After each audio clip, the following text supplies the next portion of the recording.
Hello student, अगर आप लोग अनुवाद करना चाहते हैं और आपको प्रॉब्लम होती है हैज हैव हैड में, तो आप इस वीडियो को शुरू से लेकर अंत तक जरूर देखिएगा। जैसा कि आपके सामने लिखा हुआ है use of has have had.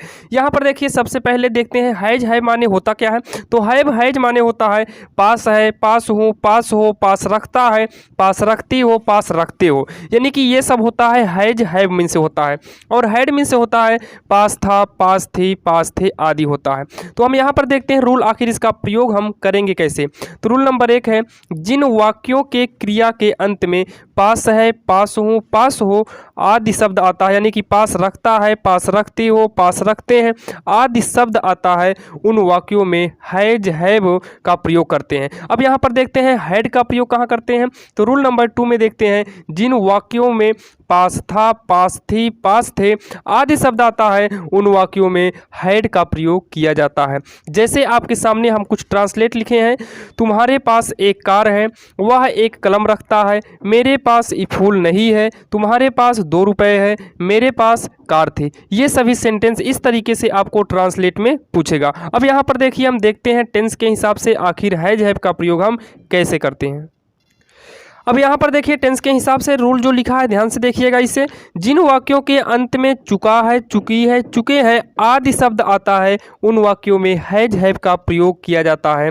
यदि चुका था, चुकी थी, चुके थे होगा, तो वहाँ पर हम किसका प्रयोग कर देंगे, हैड का प्रयोग कर देंगे। चलिए हम इस दोनों में अंतर देखते हैं। ध्यान देना, चुका है, चुकी है आएगा तब भी हैज हैव का प्रयोग करेंगे, और लास्ट में पास है, पास हूँ आएगा फिर भी हम हैज हैव का प्रयोग करेंगे। चलिए हम इसके आगे देखते हैं।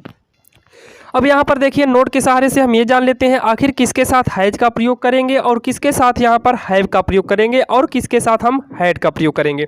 यहाँ पर देखिए, अगर सब्जेक्ट ही, सी, इट तथा सिंगुलर सब्जेक्ट रहा तो उसके साथ हमें भी यूज करना है हैज का प्रयोग। यदि आई, वी, दे, यू तथा प्लूरल सब्जेक्ट रहा तो उसके साथ हमें प्रयोग करना होगा हैव का। लेकिन परंतु हमको ध्यान देना है, हैड का प्रयोग सभी के साथ होता है, चाहे फिर वो सब सिंगुलर सब्जेक्ट हो या फिर प्लूरल सब्जेक्ट हो, सभी के साथ हम प्रयोग करेंगे हैड का।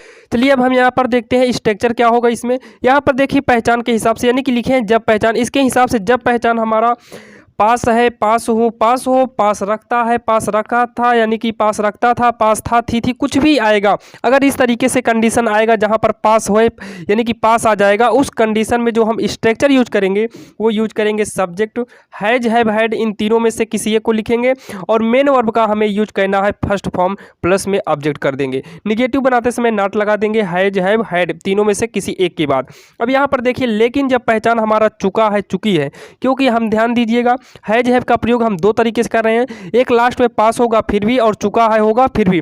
तो पास है वाले में क्या करना है, इन तीनों में से एक लिखने के बाद मेन वर्ब का फर्स्ट फॉर्म लिखना है। लेकिन अगर चुका है वाले में हम हैज हैव का प्रयोग करेंगे तो वहां पर मेन वर्ब का फर्स्ट फॉर्म न लिखकर मेन वर्ब का थर्ड फॉर्म लिखेंगे, क्योंकि ये सिंपल होता है यूज और ये हो जाता है टेंस के अंदर। तो आपको हम इस वीडियो में पूरा बता देंगे, दिक्कत मत लीजिएगा। हैज हैव हैड का प्रयोग बिल्कुल आसानी से आप सीख लेंगे। चलिए हम देखते हैं इसका ट्रांसलेट करके। अब यहाँ पर देखिए, हम इसके बारे में कुछ ट्रांसलेट कर लेते हैं। जैसे कि तुम्हारे सामने दिया हुआ है, तुम्हारे पास कार थी, तो तुम्हारे के लिए क्या लिखेंगे, यहाँ पर ध्यान दीजिएगा, यू लिखेंगे।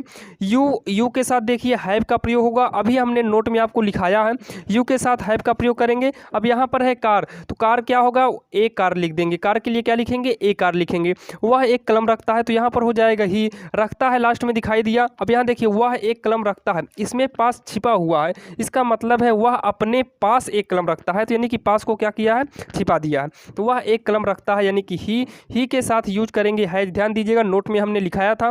अब यहाँ पर बचा क्या है, ए पेन, यानी कि ए पेन एक कलम हो गया।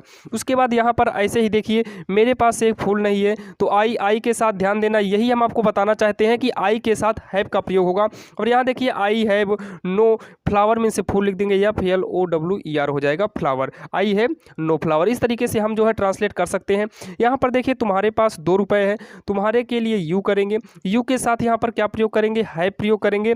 अब यहाँ पर देखिए क्या है, 2 रुपीज़, यानी कि 2 रुपए, तो हो जाएगा 2 रुपीज़। 2 रुपीज़। अब यहाँ पर देखिए ये वाले में ध्यान देना, उसके बिल्ली है, इसका मतलब है यहाँ पर पास जो है छिपा है, यानी कि यहाँ पर होना चाहिए उसके पास बिल्ली है। और इसका जो बनेगा हेड लगेगा, ध्यान देना, पास था पास थी मिल जाएगा। तो आप इसे करके डिस्क्रिप्शन में आप बताइए कि इसका ट्रांसलेट क्या होगा। जब भी चुका था चुकी थी वाला आएगा, इस कंडीशन में ध्यान दीजिएगा मेन वर्ब का थर्ड फॉर्म प्रयोग करते हैं।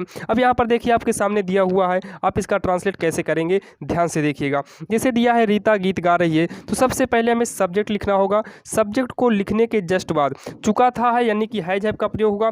ये सिंगुलर सब्जेक्ट है तो प्रयोग करेंगे हैज। यहाँ पर देखिए गाना होता है सिंग, लेकिन यहाँ पर मेन वर्ब का हमें थर्ड फॉर्म यूज करना है, तो हो जाएगा संग और सॉन्ग, संग और सॉन्ग। यहाँ पर सिंग होना चाहिए, सिंग का हमने थर्ड फॉर्म यूज किया है यानी कि संग हो गया है। यहाँ पर देखिए वह अपना पाठ याद कर चुकी है, यानी कि वह अपना पाठ याद कर चुकी है। यहाँ से पता चल रहा है स्त्रीलिंग का, यानी कि यहाँ पर ही नहीं बल्कि सी का प्रयोग करेंगे और सी के साथ हैज लगेगा। अब यहाँ पर देखिए याद करना होता है लर्न, तो लर्न का थर्ड फॉर्म लिखेंगे, हो जाएगा लर्न टू। उसके बाद यहाँ पर देखिए बचा क्या है, अपना पाठ यानी कि हिज लेसन, हिज लेसन। अब यहाँ पर देखिए मैं क्लास में पहुँच चुका था, यानी कि आई के साथ यहाँ पर किसका प्रयोग करेंगे,